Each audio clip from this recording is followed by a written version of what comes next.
Good morning, guys. We're going to be looking at a tutorial today for the Mesopotamia Map Project.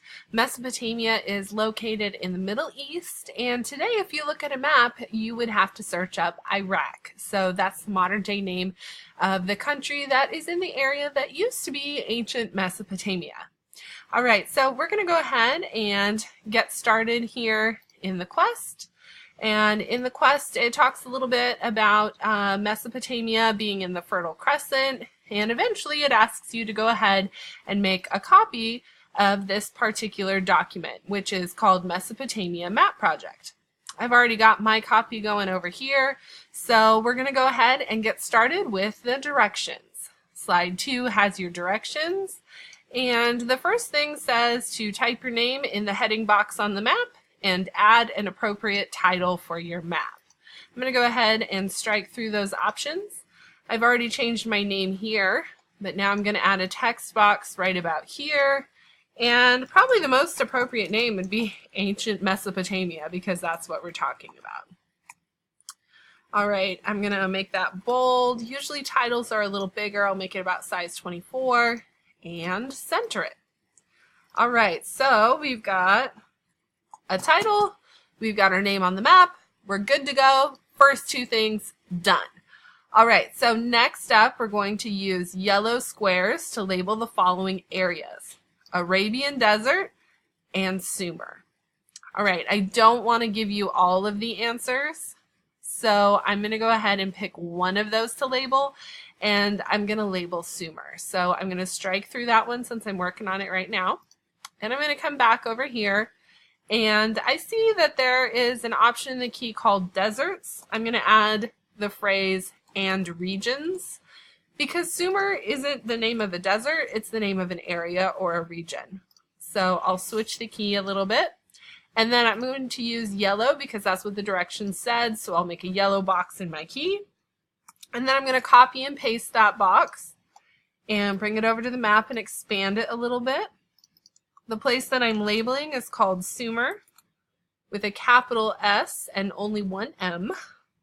I'm going to go ahead and make that about size 10. That's adequate for the size that we need. And I'm going to center it, because that is my biggest pet peeve, is when you don't center things and make the labels neat. So make sure that you're taking the extra time, extra step just to go ahead and center things and make them beautifully symmetrical. All right, so I'm going to make this box a little bit smaller to actually fit the word. And then I'm going to position it right here, because that is the area that was called Sumer in the ancient times. And it's part of the civilization known as Mesopotamia, which is right here between these two rivers. All right, so I'm going back over. If you're working on your own along with me, you would want to pause and label the Arabian Desert right now. How will you know where the Arabian Desert is? Google it. Oh my goodness. Look at some Google images. There's plenty of maps out there, and it'll help you figure it out. All right, now I'm going to use light blue to label bodies of water. So I'm going to go ahead and cross this one off, since that's what I am working on right now. And I'm going to pick one. I think I'm going to pick the Red Sea. The Red Sea is the toughest one on the map because it is only partially shown. So I'm going to go ahead and turn this in the key to blue.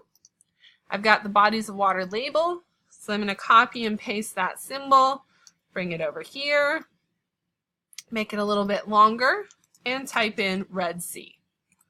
I'm going to change that font size down to 10 so it's a little more proportional, and I'm going to center it, because remember, I like things centered. It should always look good, so take time to make it neat. All right, so I'm going to readjust this box to make it fit the word Red Sea. And the Red Sea is actually much larger than what's shown on the map, but these two bunny ears at the bottom, that's kind of the very top part of the Red Sea. So I'm going to put my label right there so that it's obvious about the area that I'm talking about. All right, next on our map, it says use brown triangles to label the following mountain range. Again, you're going to want to use Google to help you figure out where the Zagros Mountains are located. I know that I need to change the color in the key to brown, And I'll copy and paste that little symbol. So the Zagros Mountains, whenever you figure out where they go, would be a place that is a mountain range. So you're going to want to have multiple mountains to kind of represent the range that we're talking about. Make them different sizes so that it's obvious that those mountains, are varying in size and in height, or elevation, I guess I should say. And I'll let you work out the rest of that and how it goes. But remember that you can select more than one object at once and toggle it around on your screen, especially using the arrow keys. I love the arrow keys on your keyboard because it lets you be a little more precise than just the mouse. So with that, let's go ahead and look at the next option. Use small black circles and text boxes to label city-states. I'm going to format strike through and come back over here. Use my shapes to go ahead and make a little city-state dot. The city-state dot should be filled in black and have a black outline. And this is about the perfect size for a city-state dot. Every year, some kid makes a big city-state dot like that. That's way too big. Proportionally, it does not work. So let's use the smaller dot. Small dots are really hard to place sometimes, so you can use your arrow keys to kind of situate them exactly where they belong, and that's a lot easier. And then you're going to grab a text box and you're going to go ahead and label the name of city-state. So you're going to pick one of the city-states, find out its positioning. You can make the font a lot smaller and kind of just make it work right next to that dot. I don't want to give you answers, so I'm just doing a pretend city-state for now.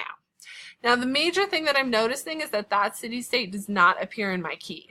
So I'm going to hold down the shift button right now and do a Jedi mind trick. My Jedi mind trick is holding down the shift button and clicking on all of the things that I want to move in the key.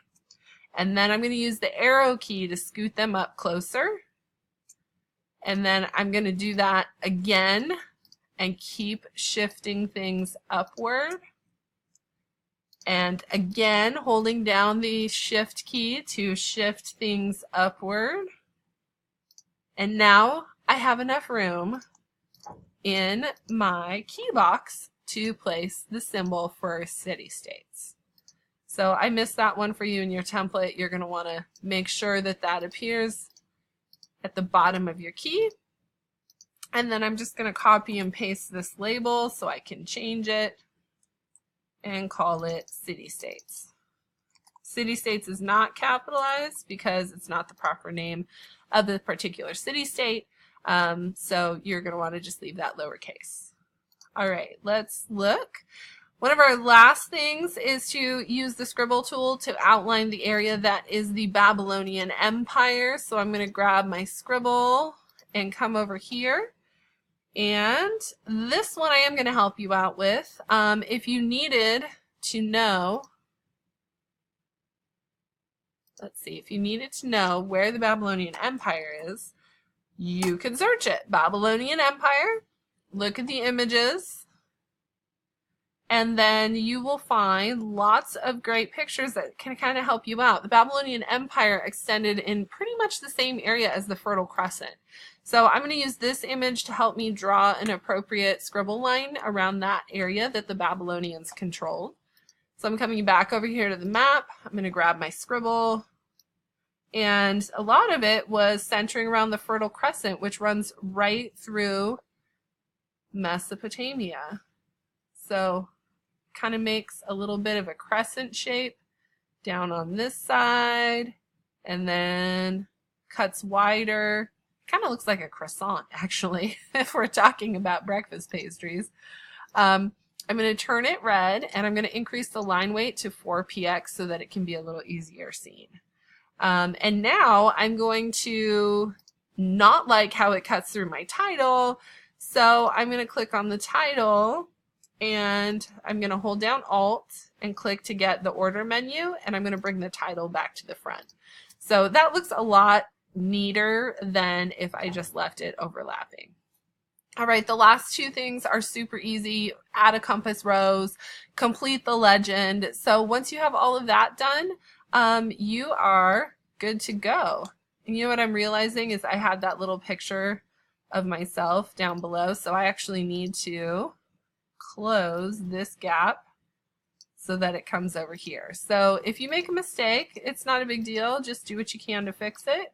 And that looks good, I think. So that is your lightning fast map tutorial. It took about 10 minutes for me. I'm sure you'll be able to do it in a lot shorter time period, especially using the tutorial video. So make sure that you copy and paste the shareable link for this assignment. Some of you are still having trouble doing that. So let me just say that you would click on the share button, and the first thing you would do is share it with me.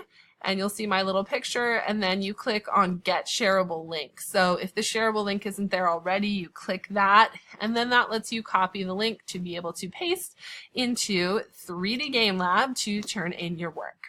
All right, happy creating. We'll see you in class.